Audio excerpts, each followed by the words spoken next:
Hi everyone. Now, when it comes to true crime, murders, serial killings, things of that nature, we all kind of have a bit of a morbid fascination with some of these things. But when it is a real life event, and when it comes to the movies, it's interesting to think about when is the right time to make a movie about such events, and how exploitative is it going to be, and can it be? So in today's video, I actually just want to talk about a film that's almost 50 years old now. It's from 1977, and it is a film called The Black Panther. And I want to give a quick shout out to Roy at Blue Roy's Movies. He just recently talked about this movie on his weekly watches and brought the film to my attention. I hadn't heard of it before, and there's a reason for that. So I want to just talk about the film itself, and then about the filmmakers, and then some of the reasons as to why this film isn't perhaps hugely well known. So Donald Neilson is the person who was nicknamed the Black Panther when he carried out a series of crimes in the 1970s. He was actually born Donald Nappy, and it was a name that he received ridicule for when he was a child. His mother died when he was 11, and his father had little time for him. He went into the army when he was 18. He subsequently met his future wife, Irene. She persuaded him to leave the army. They had a daughter together, and soon after that he decided to change the family name to Neilson, so that she wouldn't suffer the same kind of ridicule that he had done when he was a child. But in civvy life, he wasn't able to hold down a job. He carried out a series of jobs which just failed for him, and that then resulted in him carrying out a whole series of housebreakings in the 1960s, which then propelled him onwards even more to then progress to armed robbery of post offices in the 1970s. He was, it seems, quite a regimented guy, disciplinarian. He planned his robberies, but even so, he was not as meticulous as he thought he was going to be, and these robberies did not go well, and it resulted in murders. So he had a murder of a sub-postmaster.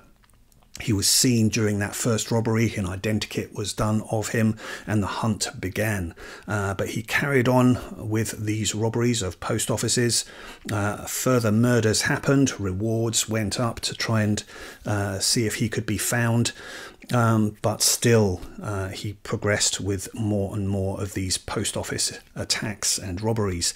And then, on top of that, he then discovered that there was a teenage girl who was about to become an heiress and inherit a large fortune, and so he did research on her and ended up kidnapping this young girl, thinking that the parents would pay him ransom money. But yeah, ultimately the Black Panther film is involved in looking at the actual crimes that he committed and how things progressed. So it's important to remember that these murders and the kidnapping happened in the early 70s. He resulted in him being finally captured in 1975, brought to trial in 1976. But it's 1977 when the film gets released about these actual crimes. Now, at the time, the film did receive a release. The BBFC gave it an X rating because it was quite violent content. But there was a media furore at the time and a public outcry about this film having been made. And it was considered by some who hadn't even seen the movie that this movie was in bad taste and exploitative. And so the film really did get withdrawn and then was not seen again for some 35 years. So Donald Neilson actually died in prison in 2011, and then in 2012 the film finally gets reissued. So yeah, that perhaps explains a little bit as to why this film isn't widely known, because it was effectively shelved for 35 years. Now, I don't know about anybody that might be watching this, but I was only very, very young when these events happened, so I have no recollection of it in the press at all at the time. But yeah, I can imagine it being a very sensitive issue to have been making a film about at that time, and quite so soon afterwards. And it's interesting to look at the people that were involved in the making of this film, and indeed to wonder about just how exploitative this film might have been. The film is directed by Ian Merrick, not a director who there's a lot of information about. It seems as though he certainly had a lot of involvement in production in the film industry over the years.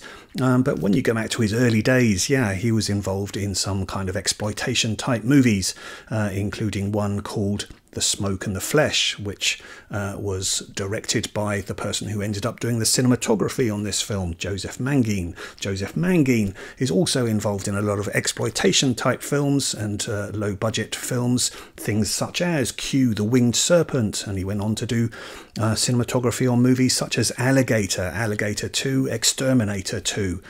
So again, it doesn't really fill you with a lot of confidence about whether this film is going to be authentic.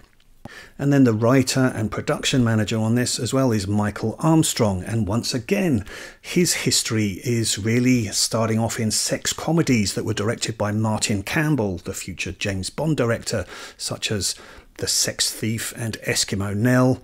He also wrote Adventures of a Private Eye, which is one of the Stanley Long sex comedies. And then he's also had sort of writing credits related to Toby Hooper's Life Force, as well as The House of Long Shadows, starring Vincent Price and Christopher Lee, and The Haunted House of Horror from 1969 starring Frankie Avalon.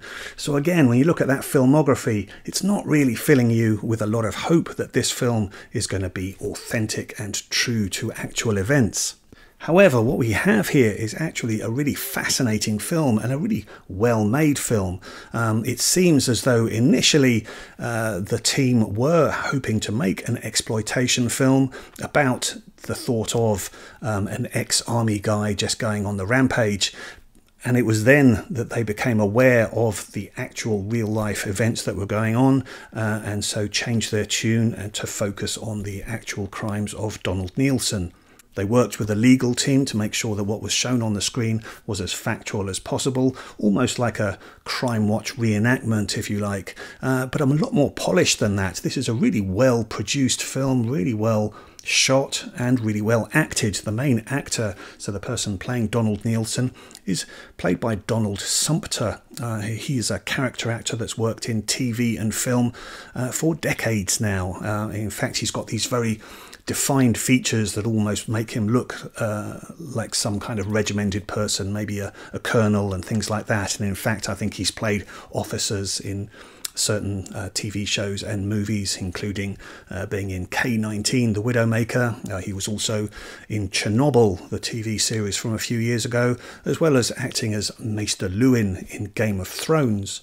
So yeah, for sure, I can understand the sensitivity that there would have been about the film at the time of its release, but certainly some of the furore around it involved people who hadn't seen it. But nonetheless, as time has moved on, perhaps that enables us to watch this film with a little more detachment. Certainly most people, I would think, are not really hugely familiar with those events now, and anyone who is will still be staying clear of the film, no doubt. But yeah, quite a fascinating film, this one, I think. I'm glad I've seen it. I do think it's a really well-made film and one that is deserving of being seen. But it is interesting to think about the film being re-released after Donald Neilson has passed away in prison. And I think going back to his original crimes, it was interesting to discover that during the course of his escapades, he did relish being called the Black Panther. He liked that kind of attention, and it seems that he actually bought a statue of a Black Panther and had that in his home. Police later found that. And so if you think about it in that kind of context, he probably would have relished the thought of a film being out there with the public, being able to see what he'd done, and him continuing to get sort of notice and attention for that. So yeah, I think that's quite an interesting aspect in terms of perhaps the timing over when this film finally got its release. So there we go, a macabre and dark subject, I know, but I just think it's interesting to think about these kind of true life, terrible crimes that happen, our public fascination with them, and marrying up when is the right time to actually make a movie entertainment about it and when to watch it. So yeah, let me know if you've seen the Black Panther, if you know of it, any comments that you have. Okay, thanks very much for joining me on this video. Thanks again to Roy for bringing the movie to my attention. All the best to you. Hopefully I will see you again. Bye-bye.